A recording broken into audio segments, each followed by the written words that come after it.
بسم اللہ الرحمن الرحیم۔ حکیم الامت مجدد الملت حضرت مولانا شاہ اشرف علی صاحب تھانوی رحمۃ اللہ علیہ کی کتاب حیات المسلمین سے روح 15 پڑھ کے سناتا ہوں۔ انفاق فی سبیل اللہ، علاوہ زکوٰۃ کے اور نیک کاموں میں خرچ کرنا اور ہمدردی کرنا، یعنی زکوٰۃ دے کر بے فکر اور بے رحم نہ ہو جائے کہ اب میرے ذمے کسی کی کوئی ہمدردی لازم نہیں رہی۔ زکوٰۃ تو ایک بندھا ہوا حق ہے، باقی بہت سے متفرق کام ایسے بھی ہیں کہ موقع پر ان میں مال خرچ کرنا، اور جس کے پاس مال نہ ہو یا اس میں مال کا کام نہ ہو تو جان سے مدد کرنا بھی ضروری ہے۔ باقی ضرورت کا درجہ اس کی تحقیق علماء سے ہو سکتی ہے۔ اس کی اجمالی دلیل ایک آیت اور حدیث سے لکھ کر پھر کچھ تفصیل سے لکھوں گا۔ اجمالی دلیل نمبر 1، حضرت فاطمہ بنت قیس سے روایت ہے کہ رسول اللہ صلی اللہ علیہ وسلم نے فرمایا، بے شک مال میں زکوٰۃ کے علاوہ اور بھی کچھ حقوق ہیں۔ پھر اس کی تائید میں آپ صلی اللہ علیہ وسلم نے یہ آیت پڑھی، لیس البر ان تولوا۔ تائید اس طرح ہوئی کہ اس آیت میں اللہ تعالیٰ نے زکوٰۃ کا بھی ذکر فرمایا اور خاص موقع پر مال دینے کا بھی ذکر فرمایا۔ اس سے ثابت ہوا کہ یہ موقع مال دینے کے زکوٰۃ کے علاوہ ہے۔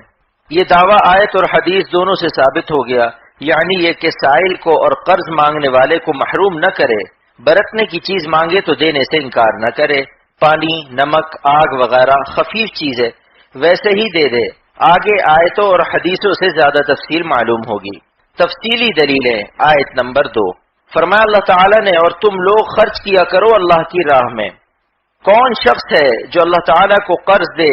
اچھے طور پر قرض دینا یعنی اخلاص کے ساتھ۔ نمبر 3، تم خیر کامل کو کبھی حاصل نہ کر سکو گے یہاں تک کہ اپنی پیاری چیز کو خرچ نہ کرو گے، اور جو کچھ خرچ کرو گے اللہ تعالیٰ اس کو خوب جانتے ہیں۔ نمبر 4، وہ جنت تیار کی گئی ہے خدا سے ڈرنے والوں کے لیے، ایسے لوگ جو کہ خرچ کرتے ہیں فراغت میں اور تنگی میں۔ نمبر 5، بلا شبہ اللہ تعالیٰ نے مسلمانوں سے ان کی جانوں کو اور ان کے مالوں کو اس بات کے عوض خرید لیا ہے کہ ان کو جنت ملے گی۔ نمبر 6، اور جو کچھ چھوٹا بڑا انہوں نے خرچ کیا اور جتنے میدان اللہ کی راہ میں ان کو طے کرنے پڑے، یہ سب ان کے نام لکھا گیا تاکہ اللہ تعالیٰ ان کو ان کے کاموں کا اچھے سے اچھا بدلہ دے۔ نمبر 7، قرابت دار کو اس کا حق دیتے رہنا اور محتاج اور مسافر کو بھی۔ نمبر 8، اور جو چیز تم خرچ کرو گے سو وہ اس کا عوض دے گا۔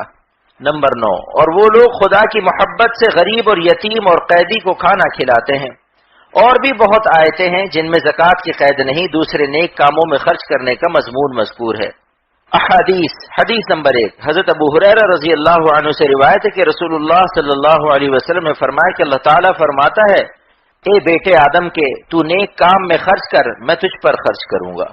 نمبر 2، حضرت جابر رضی اللہ عنہ سے روایت ہے کہ رسول اللہ صلی اللہ علیہ وسلم نے ایک حدیث میں فرمایا کہ حرص حب مال سے بچو، اس حرص نے پہلے لوگوں کو برباد کر دیا۔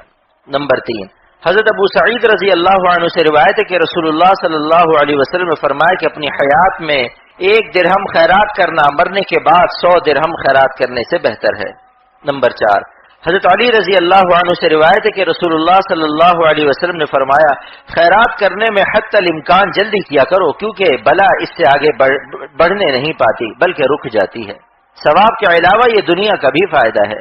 نمبر 5، حضرت ابو ہریرہ رضی اللہ عنہ سے روایت ہے کہ رسول اللہ صلی اللہ علیہ وسلم نے فرمایا، جو شخص 1 کھجور کی برابر پاک کمائی سے خیرات کرے گا اور اللہ تعالیٰ پاک ہی چیز کو قبول فرماتا ہے تو اللہ تعالیٰ اس کو اپنے داہنے ہاتھ میں لیتا ہے، داہنے ہاتھ کا مطلب اللہ ہی کو معلوم ہے، پھر اس کو بڑھاتا ہے جیسا تم میں کوئی اپنے بچڑے کو پالتا ہے، یہاں تک کہ وہ پہاڑ کی طرح ہو جاتا ہے۔ نمبر 6، حضرت ابو ہریرہ رضی اللہ عنہ سے روایت ہے کہ رسول اللہ صلی اللہ علیہ وسلم نے فرمایا، خیرات دنیا کے مال کو کم نہیں ہونے دیتا، خواہ آمدنی بڑھ جائے یا برکت بڑھ جائے، خواہ ثواب بڑھتا رہے۔ نمبر 7، حضرت ابو ذر رضی اللہ عنہ سے روایت ہے کہ رسول اللہ صلی اللہ علیہ وسلم نے فرمایا، کسی قسم کی بھلائی کو حقیر نہ سمجھنا، گو اتنی صحیح کہ اپنے بھائی مسلمان سے خندہ پیشانی سے مل لو۔ نمبر 8، حضرت ابو موسیٰ اشعری رضی اللہ عنہ سے روایت ہے کہ رسول اللہ صلی اللہ علیہ وسلم نے فرمایا، ہر مسلمان کے ذمے کچھ نہ کچھ صدقہ کرنا ضروری ہے۔ لوگوں نے عرض کیا کہ اگر کسی کے پاس مال موجود نہ ہو، آپ صلی اللہ علیہ وسلم نے فرمایا اپنے ہاتھوں سے کچھ محنت کرے اور مال حاصل کر کے اپنے بھی کام میں لائے اور صدقہ بھی کرے۔ لوگوں نے عرض کیا اگر معذوری کی وجہ سے یہ بھی نہ کر سکے یا اتفاق سے ایسا نہ کرے تو آپ صلی اللہ علیہ وسلم نے فرمایا کسی پریشان حاجت مند کی مدد کرے، یہ بھی صدقہ ہے۔ لوگوں نے عرض کیا اگر یہ بھی نہ کرے، آپ صلی اللہ علیہ وسلم نے فرمایا کسی کو نئی بات بتلا دے۔ لوگوں نے عرض کیا اگر یہ بھی نہ کرے، آپ صلی اللہ علیہ وسلم نے فرمایا کسی کو شر نہ پہنچائے، یہ بھی اس کے لیے صدقہ ہے۔ ان سب کو صدقہ اس وجہ سے فرمایا کہ جیسے صدقے سے خلق کو نفع پہنچتا ہے ان کاموں سے بھی نفع پہنچتا ہے، ورنہ صدقے کے اصلی معنی تو اللہ کی راہ میں کچھ مال دینے کے ہیں، اور نقصان نہ پہنچانے کو نفع پہنچانے میں داخل فرمانا کتنی بڑی رحمت ہے۔ نمبر 9، حضرت ابو ہریرہ رضی اللہ عنہ سے روایت ہے کہ رسول اللہ صلی اللہ علیہ وسلم نے فرمایا انسان کے ہر جوڑ پر ہر روز ایک صدقہ لازم ہے۔ دو شخص کے درمیان انصاف کر دے، یہ بھی صدقہ ہے۔ کسی شخص کو جانور پر سوار کرنے میں اس کا اسباب لادنے میں مدد کر دے، یہ بھی صدقہ ہے۔ کوئی اچھی بات جس سے کسی کا بھلا ہو جائے، یہ بھی صدقہ ہے۔ جو قدم نماز کی طرف اٹھا وہ بھی صدقہ ہے۔ کوئی تکلیف کی چیز راستے سے ہٹا دے، یہ بھی صدقہ ہے۔ مسلم کی ایک دوسری حدیث میں اس کی شرح آتی ہے کہ انسان کے 360 جوڑ ہیں۔ جس شخص نے روز مرہ اتنی نیکیاں کر لیں اس نے اپنے کو دوزخ سے بچا لیا۔ نمبر 11، حضرت ابو ہریرہ رضی اللہ عنہ سے روایت ہے کہ رسول اللہ صلی اللہ علیہ وسلم نے فرمایا بہتر صدقہ یہ ہے کہ کوئی اونٹنی دودھ والی کسی کو مانگی دے دی جائے، اس طرح کہ وہ اس کا دودھ پیتا رہے، جب دودھ نہ رہے تو لوٹا دے، جو ایک برتن صبح کو بھر دے ایک شام کو بھر دے، یعنی جب دودھ سے اتر جائے تو واپس لے لے۔ نمبر 12، حضرت انس رضی اللہ عنہ سے روایت ہے کہ رسول اللہ صلی اللہ علیہ وسلم نے فرمایا جو مسلمان کوئی درخت لگائے یا کوئی کھیتی بو دے پھر اس میں سے کوئی انسان یا پرندہ و چرندہ جانور کھائے وہ بھی اس کے لیے صدقہ ہے۔ اور مسلم کی ایک حدیث میں حضرت جابر رضی اللہ عنہ سے روایت ہے کہ جو اس میں سے چوری ہو جائے وہ بھی اس کے لیے صدقہ ہے۔ حالانکہ مالک نے چور کو نفع پہنچانے کا ارادہ نہیں کیا پھر بھی صدقے کا ثواب ملنا یہ کتنی بڑی رحمت ہے۔ نمبر 13، حضرت ابو ہریرہ رضی اللہ عنہ سے روایت ہے کہ رسول اللہ صلی اللہ علیہ وسلم نے فرمایا ایک بدچلن عورت کی اس پر بخشش ہو گئی کہ اس کا ایک کتے پر گزر ہوا جو ایک کنویں کے کنارے پر زبان لٹکائے ہوئے تھا، پیاس سے ہلاک ہونے کو تھا۔ اس عورت نے اپنے پیر سے اپنے چمڑے کا موزہ نکالا اور اس کو اپنے دوپٹے میں باندھا اور اس کے لیے پانی نکالا اور اس کو پلایا، اس سے اس کی بخشش ہو گئی۔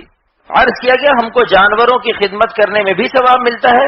آپ صلی اللہ علیہ وسلم نے فرمایا جتنے کلیجے والے ہیں یعنی جاندار ہیں ان سب میں ثواب ہے، مگر جو موذی جانور ہیں جیسے سانپ بچھو ان کا حکم بخاری و مسلم کی دوسری حدیثوں میں آیا ہے کہ ان کو قتل کر دو۔ نمبر 14، حضرت عبداللہ ابن عمر رضی اللہ عنہ سے روایت ہے رسول اللہ صلی اللہ علیہ وسلم نے فرمایا کہ رحمان کی عبادت کرو اور کھانا کھلایا کرو اور سلام کو عام کرو، یعنی ہر مسلمان کو سلام کرو خواہ اس سے جان پہچان ہو یا نہ ہو، تم جنت میں سلامتی کے ساتھ داخل ہو جاؤ گے۔ حضرت ابو ذر رضی اللہ عنہ سے روایت ہے کہ رسول اللہ صلی اللہ علیہ وسلم نے فرمایا جب اپنے مسلمان بھائی سے ملے یعنی ملاقات ہو اس وقت مسکرانا جس سے وہ سمجھے کہ مجھ سے مل کر اس کو خوشی ہوئی ہے، یہ بھی صدقہ ہے۔ اور کسی کو اچھی بات کا حکم کر دینا اور بری بات سے منع کر دینا یہ بھی صدقہ ہے۔ اور راستہ بھول جانے کے مقام میں کسی کو راستہ بتلا دینا یہ بھی تیرے لیے صدقہ ہے۔ اور کسی کی بینائی میں خرابی ہو اس کی مدد کر دینا بھی تیرے لیے صدقہ ہے۔ اور کوئی پتھر کانٹا ہڈی راستے سے ہٹا دینا یہ بھی تیرے لیے صدقہ ہے۔ اور اپنے ڈول سے اپنے بھائی کے ڈول میں پانی انڈیل دینا یہ بھی تیرے لیے صدقہ ہے۔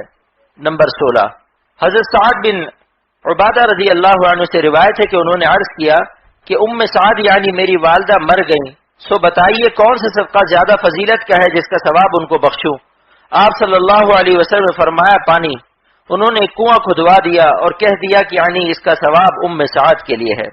نمبر 17، حضرت ابو سعید رضی اللہ عنہ سے روایت ہے کہ رسول اللہ صلی اللہ علیہ وسلم نے فرمایا جو مسلمان ننگے آدمی کو کپڑا پہنائے گا تو اللہ تعالیٰ اس کو جنت کے سبز کپڑے دے گا، اور جو مسلمان کسی بھوکے مسلمان کو کھانا کھلائے گا تو اللہ تعالیٰ اس کو جنت کے پھل کھلائے گا، اور جو مسلمان کسی مسلمان کو پیاس کے وقت پانی پلائے گا اس کو جنت کی مہر لگی ہوئی یعنی نفیس شراب پلائے گا۔ نمبر 18، حضرت انس بن مالک رضی اللہ عنہ سے روایت ہے کہ رسول اللہ صلی اللہ علیہ وسلم نے فرمایا 7 چیزیں ہیں جن کا ثواب مرنے کے بعد بھی جاری رہتا ہے اور یہ قبر میں پڑا ہوتا ہے۔ جس نے علم دین سکھایا، کوئی نہر کھودی، کوئی کنواں کھدوایا، یا کوئی درخت لگایا، یا کوئی قرآن چھوڑ گیا، یا کوئی مسجد بنائی، یا کوئی اولاد چھوڑی جو اس کے لیے مرنے کے بعد بخشش کی دعا کرے۔ اور ابن ماجہ نے بجائے درخت لگانے کے اور کنواں کھودنے کے صدقہ اور مسافر خانے کا ذکر کیا ہے۔ اس حدیث سے دینی مدرسے کی ترغیب اور رفع عام کے کاموں کی بھی فضیلت ثابت ہوئی۔ نمبر 19، حضرت سعد رضی اللہ عنہ سے روایت ہے کہ رسول اللہ صلی اللہ علیہ وسلم نے کچھ مال تقسیم فرمایا۔ میں نے عرض کیا یا رسول اللہ فلانے کو بھی دے دیجئے۔ حدیث کے آخر میں ہے کہ پھر رسول اللہ صلی اللہ علیہ وسلم نے فرمایا کہ میں بعض اوقات کسی شخص کو دیتا ہوں، حالانکہ دوسرا شخص مجھ کو اس سے زیادہ محبوب ہوتا ہے، مگر اس سے اندیشہ ہوتا ہے کہ اگر اس کو نہ ملے تو وہ اسلام پر قائم نہ رہے، اور اس وجہ سے اللہ تعالیٰ اس کو دوزخ میں اوندھے منہ ڈال دے، کیونکہ بعض نو مسلم اول میں مضبوط نہیں ہوتے اور تکلیف کا سہار نہیں کر سکتے، ان کے اسلام سے پھر جانے کا شبہ رہتا ہے، تو ان کو آرام دینا ضروری ہے۔ اس حدیث سے نو مسلموں کی امداد کرنے کی اور ان کو آرام پہنچانے کی فضیلت ثابت ہوتی ہے۔ نمبر 20، حضرت ابو ہریرہ رضی اللہ عنہ سے روایت ہے کہ رسول اللہ صلی اللہ علیہ وسلم نے فرمایا، قسم ہے اس ذات کی جس نے مجھے سچا دین دے کر بھیجا، اللہ تعالیٰ قیامت کے دن اس شخص کو عذاب نہ دے گا جس نے یتیم پر رحم کیا اور اس سے نرمی کے ساتھ بات کی اور اس کی یتیمی اور بیچارگی پر ترس کھایا۔ اس حدیث سے یتیم خانوں کی امداد کی بھی فضیلت ثابت ہوتی ہے۔ خلاصہ، یہ آیتیں اور 20 حدیثیں مشکات سے لی گئی ہیں بجز 2-3 کے کہ ان میں دوسری کتاب کا نام لکھ دیا ہے۔ ان سے بہت سے موقع مخلوق کو نفع پہنچانے کے معلوم ہوئے، ایسے ہی اور بہت کام ہیں جو سب کے سب ایک آیت اور ایک حدیث میں جمع ہے۔ ایک آیت دوسرے کی مدد کرو نیکی اور تقوی کے کاموں میں۔ حدیث میں رسول اللہ صلی اللہ علیہ وسلم نے فرمایا، اللہ تعالیٰ کے نزدیک سب آدمیوں سے زیادہ پیارا وہ آدمی ہے جو آدمیوں کو زیادہ نفع پہنچاوے۔ اللہ تعالیٰ ہم سب کو توفیق دے۔